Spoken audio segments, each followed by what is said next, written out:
Hello and welcome. Today I'll be presenting Beauty Beyond Basics, explore 10 plus SEO test ideas to grow your organic traffic. I'm your presenter, Rita.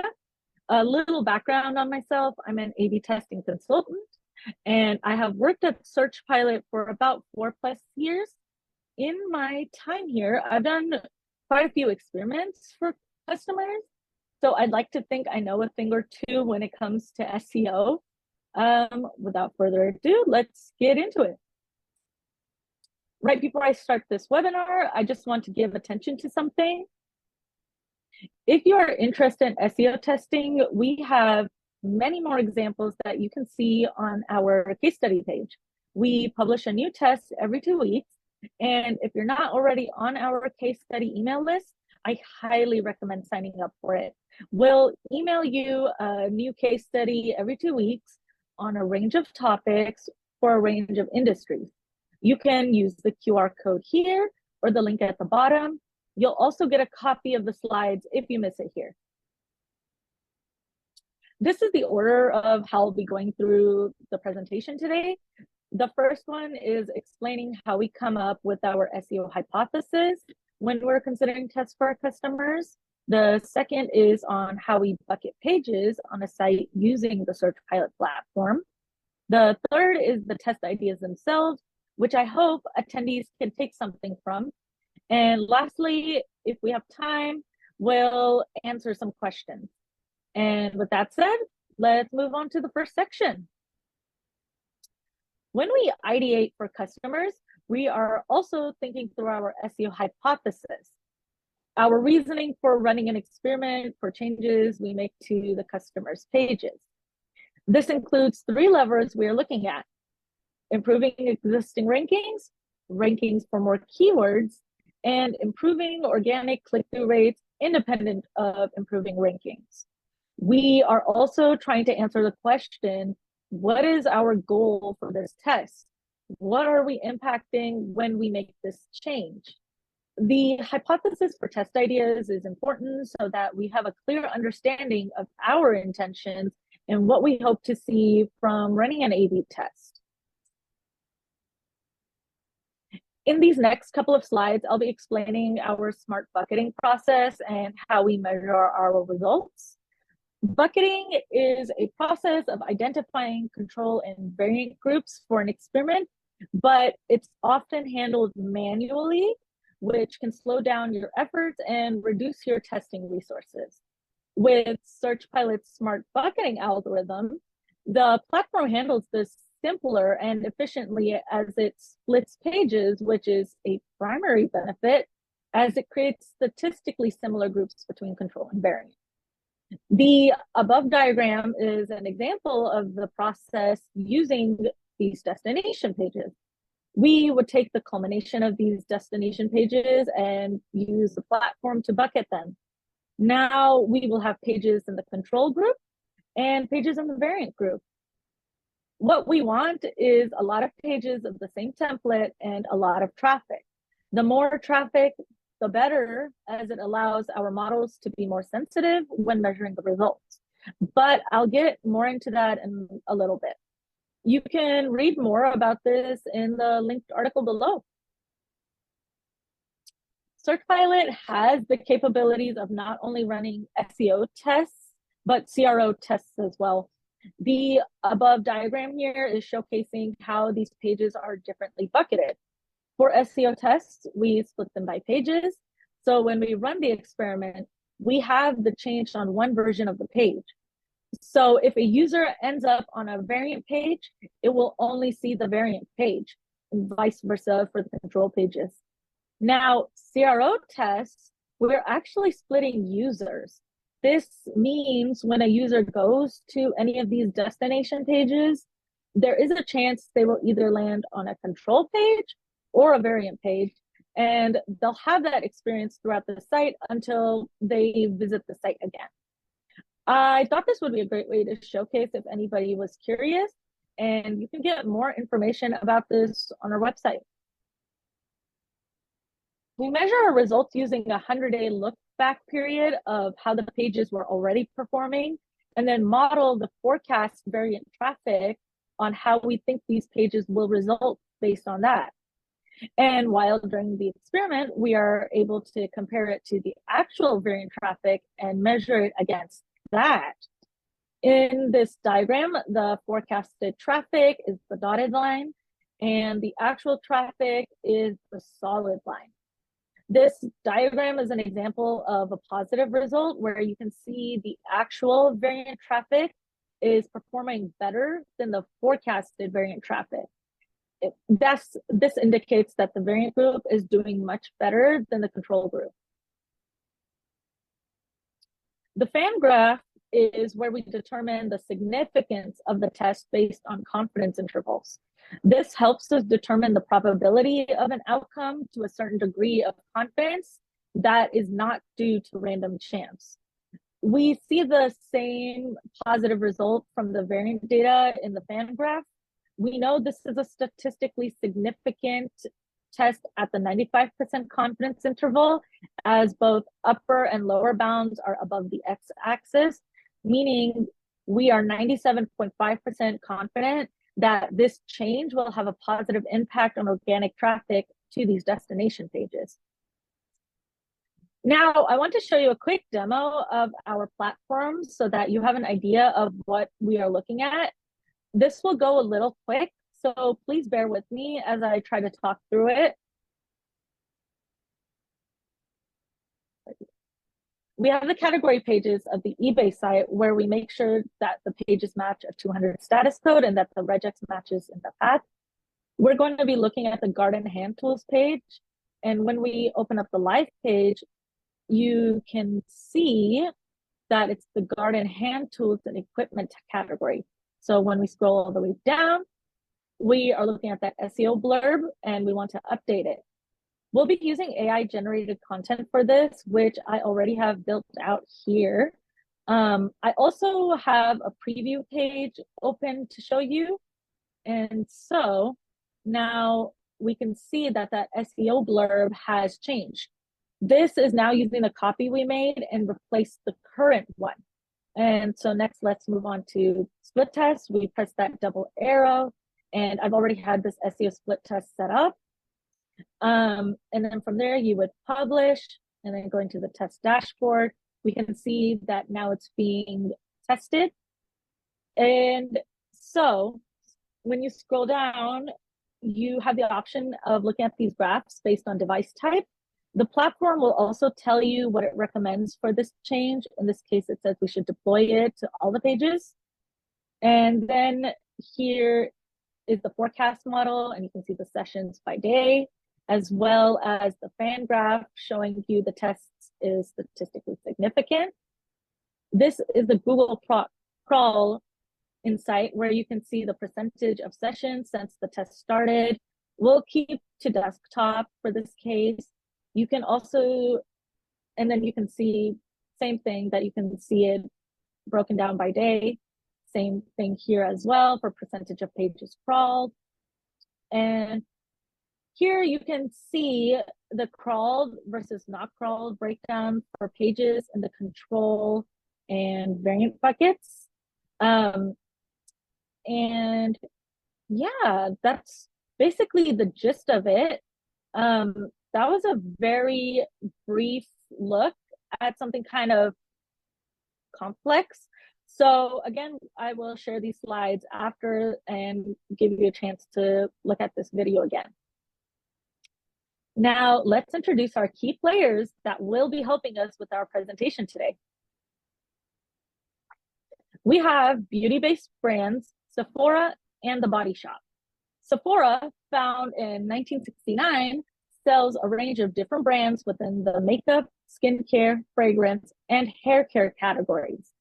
The Body Shop, established in 1976, is a brand that offers its own expansive line of products ranging from makeup, skincare, and body products. We'll be using these brands to look at their websites today. I just want to point out a short disclaimer. The ideas presented today are just examples of potential A/B test ideas that can apply to other sites. I am in no way affiliated with either brand, and any and all viewpoints are solely my own. And with that out of the way, let's talk about the value of SEO. Using Sephora for this example, how much would a 5% drop in organic traffic cost them? Well, based on that quote, let's look into some numbers.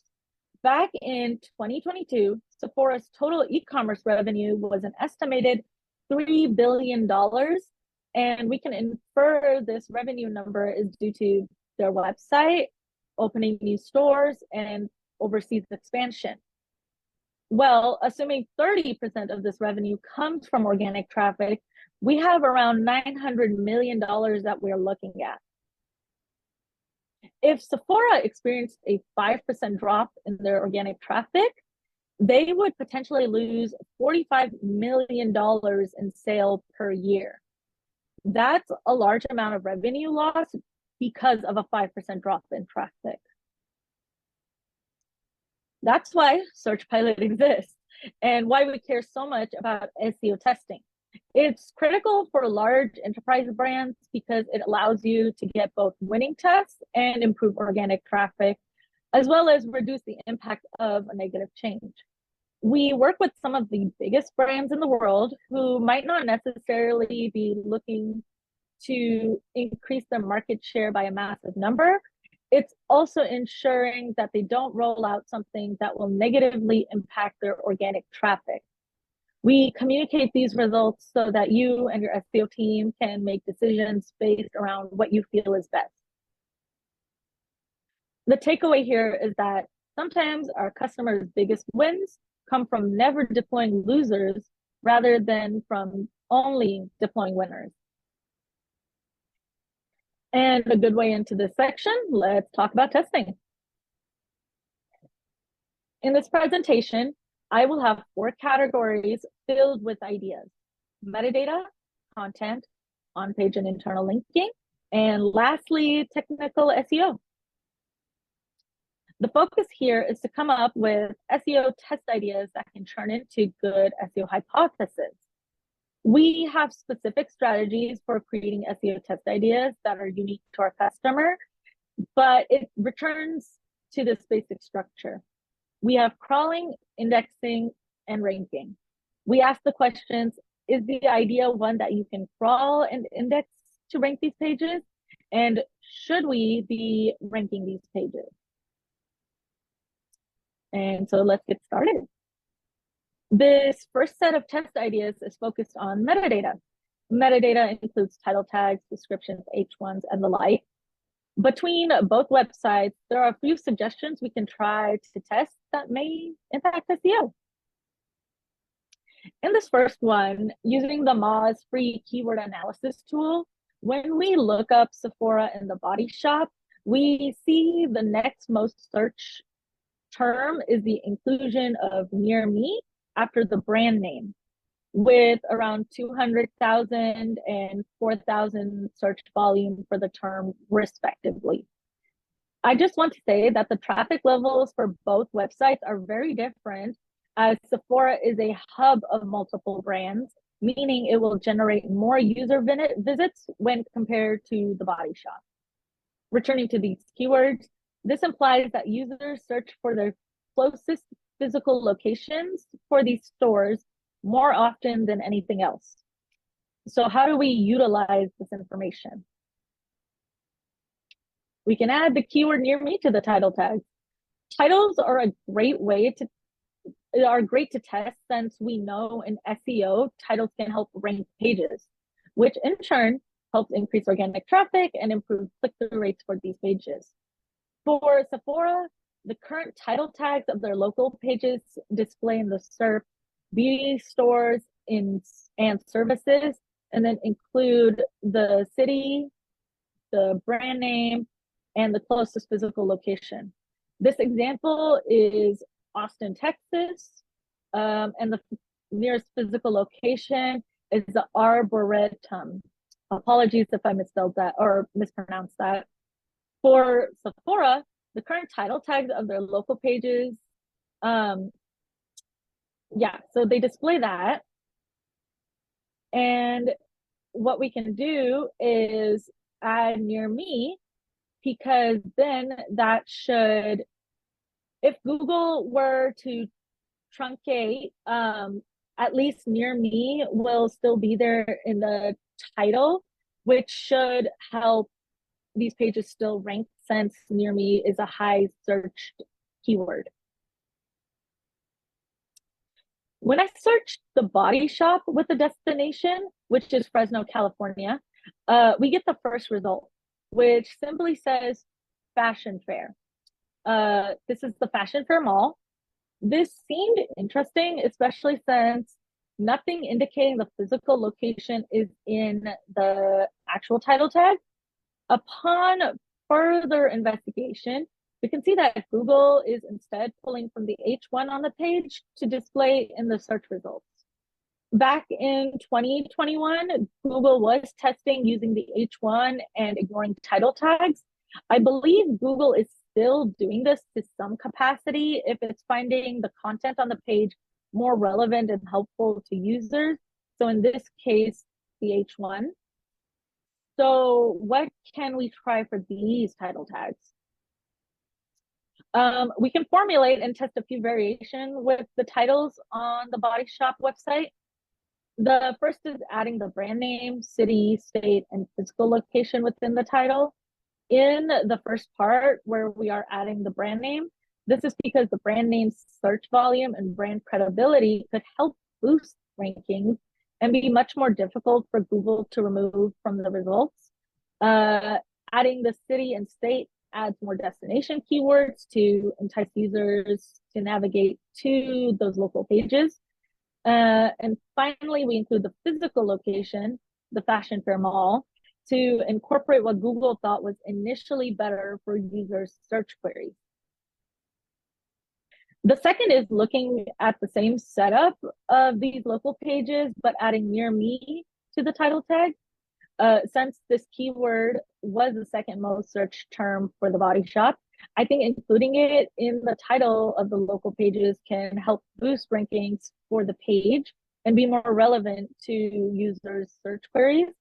Below is a link to a similar experiment we run where we tested having the brand name and location in the title tag.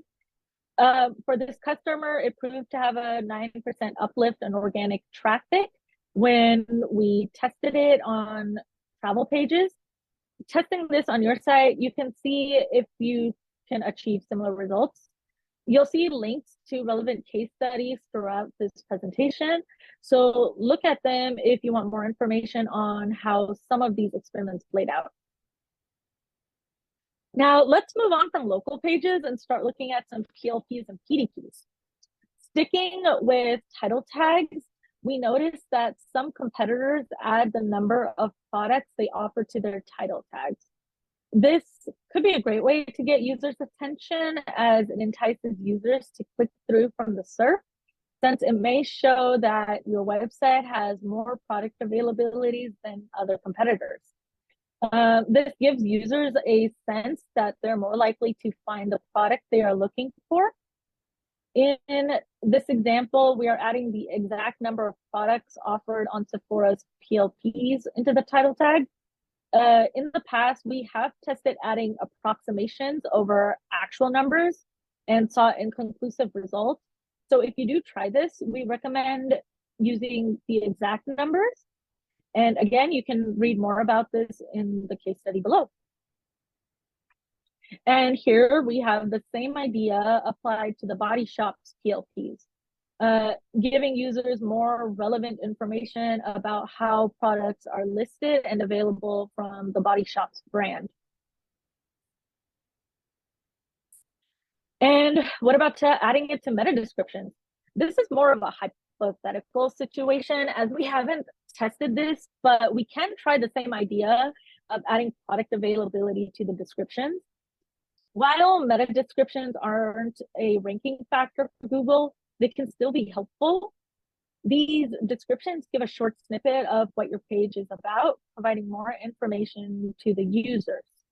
This in turn can impact click-through rates solely because it shows up in the search results.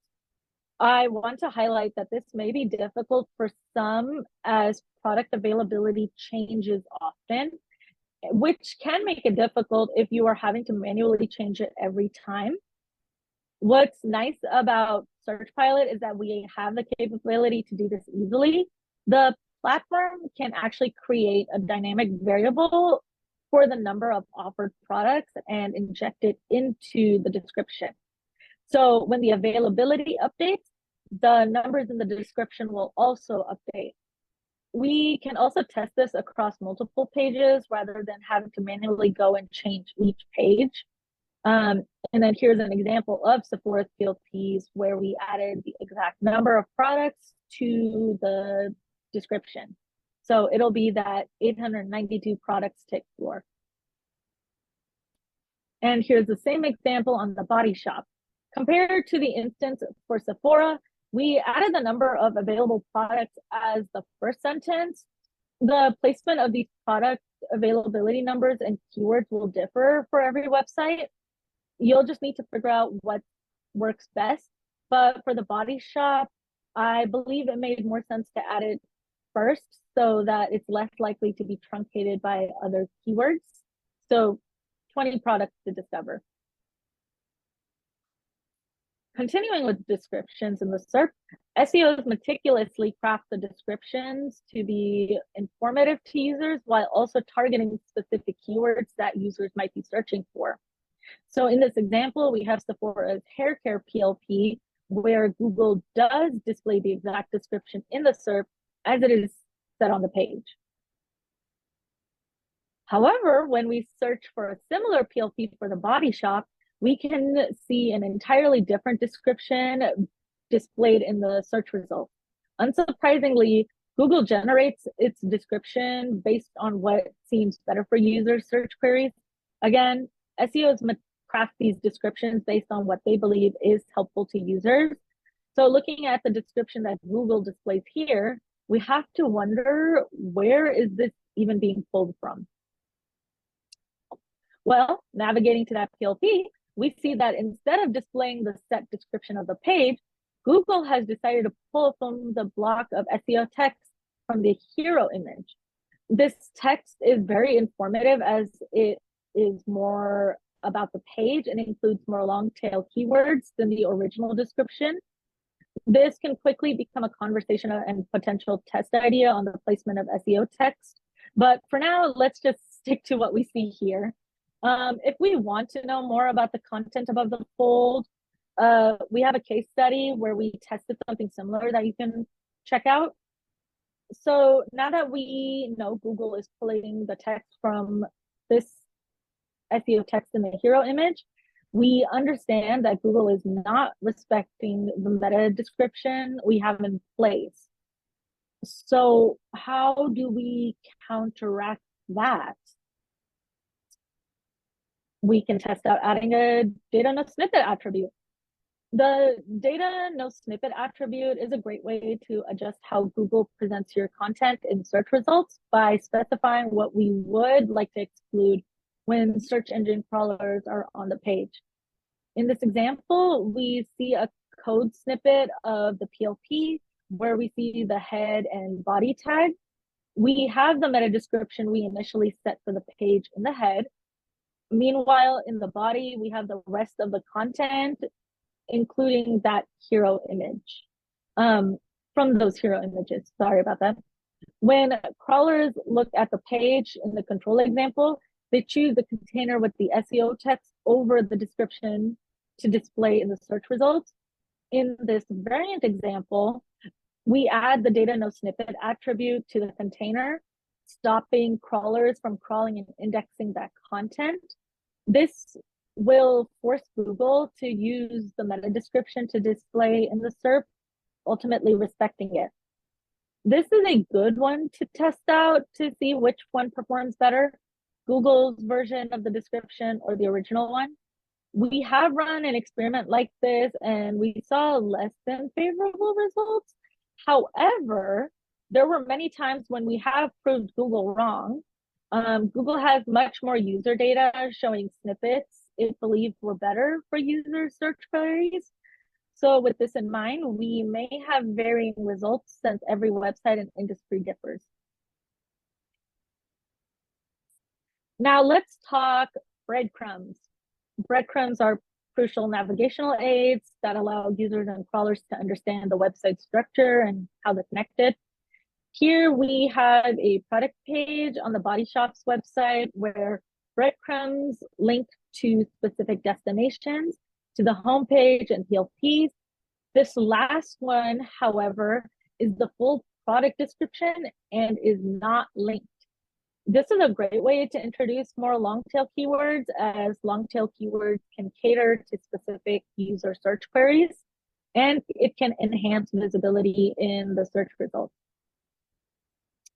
So why don't we try the same with Sephora? Sephora isn't currently doing that, and while they have the way their breadcrumbs are currently is also correct and common, we could be doing more. Since breadcrumbs are ways for others to figure out the structure, they also strengthen the internal link architecture. This can be an opportunity and a natural way to include more keywords above the fold. This can be particularly useful for more long-tail keywords and is another significant reason for making them as specific as possible for each page.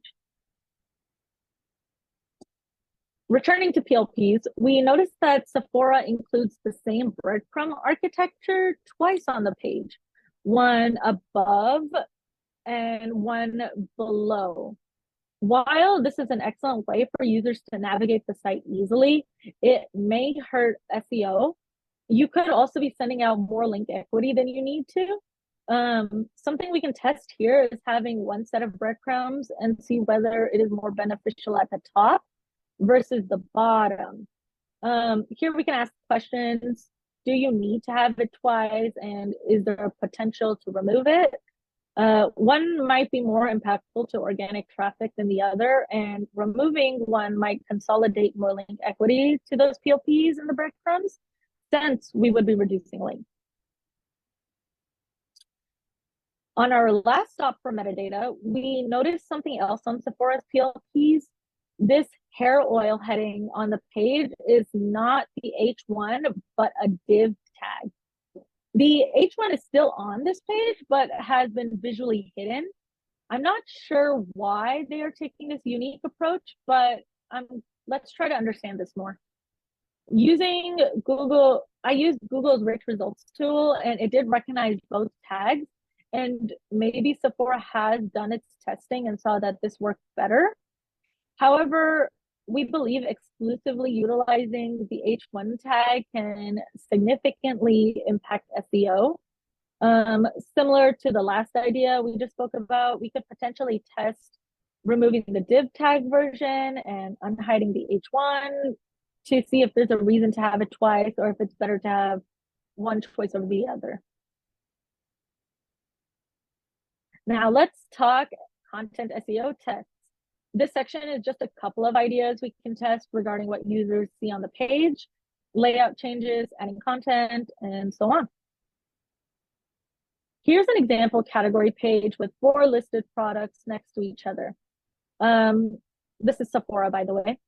While this is great, there are variations of PLPs where Google pulls product names into the description instead of the actual description. This isn't necessarily true for Sephora or the Body Shop, but I have seen this case recently.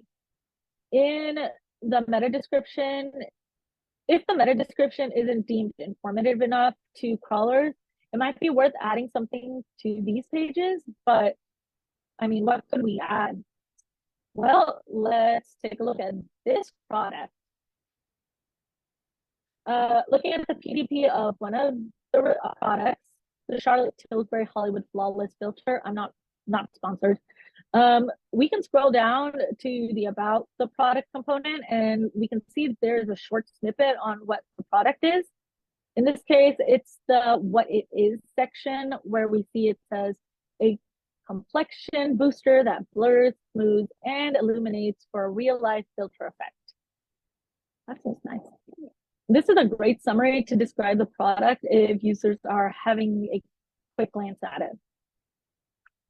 We can take that snippet and add it above the star ratings. This is a great way to introduce more long tail keywords to these category pages. And you may have noticed that some of these ideas relate to long tail keywords and might be asking why I'm so focused on that. I think we don't really focus on it as much as we do with other SEO strategies, like high impact keywords and titles. Long tail keywords are great since the more content on the page, the better it is, since we can target more specific keywords and help users search for fewer terms, giving more visibility to these pages and helping them rank better. And this is just showing that we've taken that what it is content and have now added it above the star rating. And then let's do the same for the Body Shop. Here's an example of their category page showing some vitamin-based products. But what could we pull into these pages to help? Pressing into the vitamin E Moisture Day cream product. Again, not sponsored. We can see the Body Shop's PDPs also have a short snippet describing the product in their what does it do for you section. Like Sephora's what it is section, we can utilize this sentence in our PLPs. And now here's the example of the same page with the added content. And this can also be a great way to introduce the product to users and entice them to click on the product page to read more about it. Same thing again, here is that what does it do for you snippet, right? This one is below the star ratings, but either or. We also don't need to stick to adding that short blurb to PLPs. We can easily bring it up the page so that it's more visible to the users when they navigate to the product pages. This is just an example of what it might look like if we moved it up. It doesn't have to be this blurb. You can create some entirely different snippet that could be placed there as long as it describes the product well. Same here with the Body Shop. We just move that short snippet from the what does it do for you below the product name. Let's switch gears for a bit and talk about the Body Shop first. If you remember, I had a slide that showed this SEO text and that it's being pulled into the search results instead of the meta description. This is most likely because this text is giving good information to the users about what kind of products they'll list on this page, letting Google know that users will find more information by pulling this into the SERP over the description. Here's another example of that page, which I just showed in the SERP. And this is that face serum and essence PLP. These long tail keywords are possibly targeting more specific queries, having Google display it as such in the SERP. We know the Body Shop has something like this, and there are PLPs on Sephora that also have SEO text, but Sephora's top level PLPs don't. So how can we handle that? The new craze these days is to utilize AI to do many things, whether it's helping to write an email or explaining things like you're 5 years old. Like what is neuroplasticity, which is basically the brain's ability to adapt and change when learning new things or experiences. I've had ChatGPT explain that to me as a 5-year-old. While crafting SEO copy may take some time, we can use AI content as a placeholder to add it to the page. We have some customers doing this already, and it has been a positive experience for them. This is because AI generated content might help determine the best fit for the page and use keywords to target better, which is more beneficial to SEO. And of course, your mileage may vary. Adding content like this may seem risky to your organic traffic, but with the Search Pilot platform, we have the ability to add this content to half the pages when we test, and we can immediately roll it back from the pages after. so we can take these risks. And here I have the Chat GPT logo since most people are familiar with it, but it can easily be any other AI tool that you have at your disposal. But why stop? Why stop there? How about we also experiment with the Body Shop's content above the fold? Again, this is pretty good content since Google is picking up on it, especially with specific terms. But how about we let an AI tool look at it and see what it thinks might be better? You can see a difference between what is currently on the page and what our tool thinks. It may have gone about it this way if it thinks better for Google and can possibly rank for more keywords. The best thing about using AI tool is that you can constantly edit and craft content until you're satisfied. It's important to remember that these tools should assist you and your team and not be the sole worker. Trust me, you would open a whole can of worms without humans reviewing this content. This is one we love to test on customers' websites. It's simple, but displaying the content on PDPs from their accordion is a great way to impact SEO. Here is Sephora and the Body Shop, where we make their about, ingredients, and other information behind an accordion out and visible. This idea actually came as a challenge to what we initially thought about Google, and when it came to content visibility, and saw a 12% uplift in organic traffic because we did this. So why not try out this same experiment with Sephora and the Body Shop? It could easily also have the same, if not more, increase in organic traffic. Now that we've gone through a whole block of SEO test ideas for content, things should be easy sailing from here. So let's talk about links. Internal links are essential since they establish the site's hierarchy and create connections between pages that users can navigate, and that should help user flow, as well as it has link equity. So yeah, it's a great way to help other pages. So let's revisit this text above the fold on the Body Shop's website. We can see internal links to other products or other filtered PLPs or other helpful pages on the site. This, whatever your skin type link that's in the content, it's links to a quiz you can do to determine what kind of products will work best. It's the cold season, so I assume everyone has dry skin right now, so please moisturize. Anyways, this makes navigating to these pages worthwhile since they are more visible and it passes on that link equity. We can apply this to the AI generated content we talked about a few slides back. Based on the content here, there doesn't seem to be any specific products mentioned, which again is why it's essential to be involved in creating this content, since you might discover more opportunities to add on and improve it. But let's work with what we have here. So I can target a few keywords such as lip glosses and lip liners. We can add links to these by linking out to filtered PLPs. And yes, we see some links within some tiles above this content, which we can also use to get to those filtered PLPs, but it doesn't hurt to link them in the SEO copy. If you do improve on this content, whether by adding PLP options that are more filtered than what is presented above, or other products users might be interested in, the better. And now just browse more in PLP, as mentioned, is a great way to explore more PLPs from the top level pages. So can we do something similar with the Body Shop? We can. So the Body Shop's PLP's SEO content already links out to specific products, but they don't have any more links than that. So we can fix this by testing adding something similar to a related category section that would live below the product grid.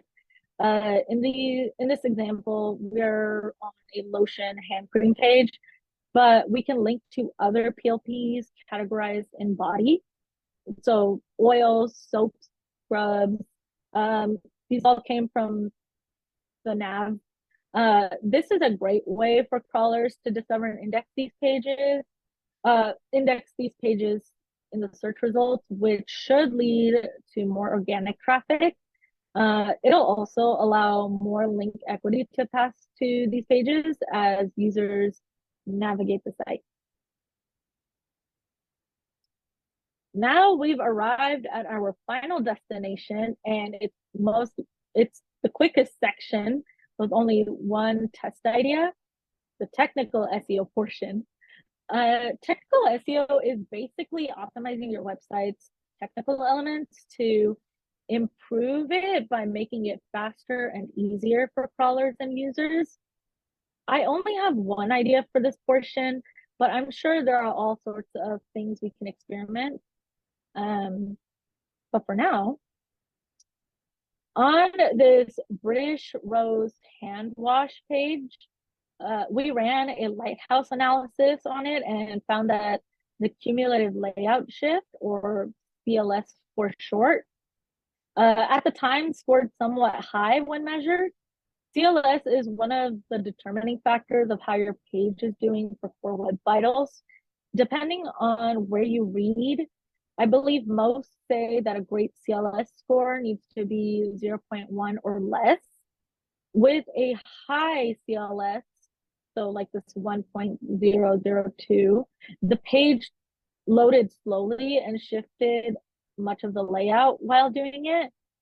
One of the suggestions we could test is adding height and width attributes to the images. By doing this, we can reduce CLS issues as browsers can allocate space for the images and improve the page speed.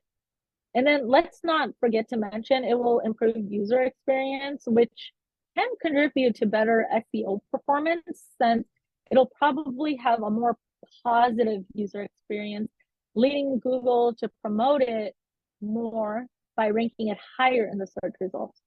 And then on the side, I have a mock-up of what this might look like when adding height and width attributes to the image tag. And this would be within the HTML. This seems simple, but it can have a lot of impact on your website, just the way title tags can. And with that, we've come to the end of this presentation. I focused on these brands since I tend to visit their physical locations a lot, but I hope others in the e-commerce space or any other industry took something from this presentation today that might interest you and your team to try ways to improve on these ideas. The main point was to show you many possibilities to help your SEO strategies. Our search pilot tool is also a great way to test these ideas if anyone is interested. I only have time for a few questions, and it looks like we just made it. And if anything I can't answer today, feel free to email me and I can answer you. And so thank you so much. I'll now be taking some questions here. So this first one is, do we always have to follow statistical significance before deciding to deploy or not? So actually, no. There's still, how do I say it? There are times our customers will have inconclusive results and they won't be statistically significant, but there can be a chance that your pages are still benefiting from the changes that you made to the site. We have a blog post on the Search Pilot website. I think it's called something like how to make sense of SEO A/B tests. Feel free to look that up. But basically, we have a process called default to deploy. If there is a change that is providing additional gains to the pages that we're testing, then we would revisit our hypothesis and make the call about deploying to the rest of the pages from there. The main point is making sure we avoid deploying changes that might have a negative impact. I hope that kind of answered that question. I'm sorry if it didn't. How would you prioritize your test ideas? I have a lot of ideas and I don't know where to start. That's a great question, actually.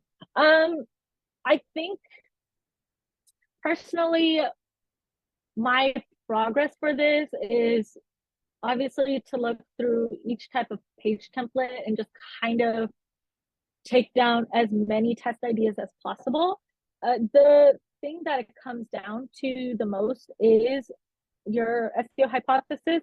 If you can make a really strong argument as to why a test idea might be better than other test ideas that you have, I think you can start prioritizing from there. And obviously, you want to work with your team on and get their opinions as well to see whether it's an idea that you should definitely try out, or think of new ideas that you guys can collaborate on. I hope I answered this properly. So again, you can email me and I could probably give you a better answer there. Can you go back to the test idea on adding text to the meta description? How can we change the text or number dynamically on PLPs? Good question. So basically, we can create on-page values where we extract the number, and in this case, the number of products on PLPs, and then we can create a dynamic variable. So when we go in to inject it into the meta description, or even the title tag, this number should change in the client side and server side based on the page you've landed on. As for like text, we have the ability to actually do a lot of things to it. In this case, when we so if we wanted to do like the dynamic variable kind of thing, we can do the same thing by targeting CSS selectors, which would be that meta description one. But if you just want to improve or alter the text in some way, we have adjusters on the Search Pilot platform that allows you to do just that. So yeah, and then this change as well in our preview environment, and then if you go to test it or publish it live throughout the pages, you'll be able to see that change client side and also server side. Oh.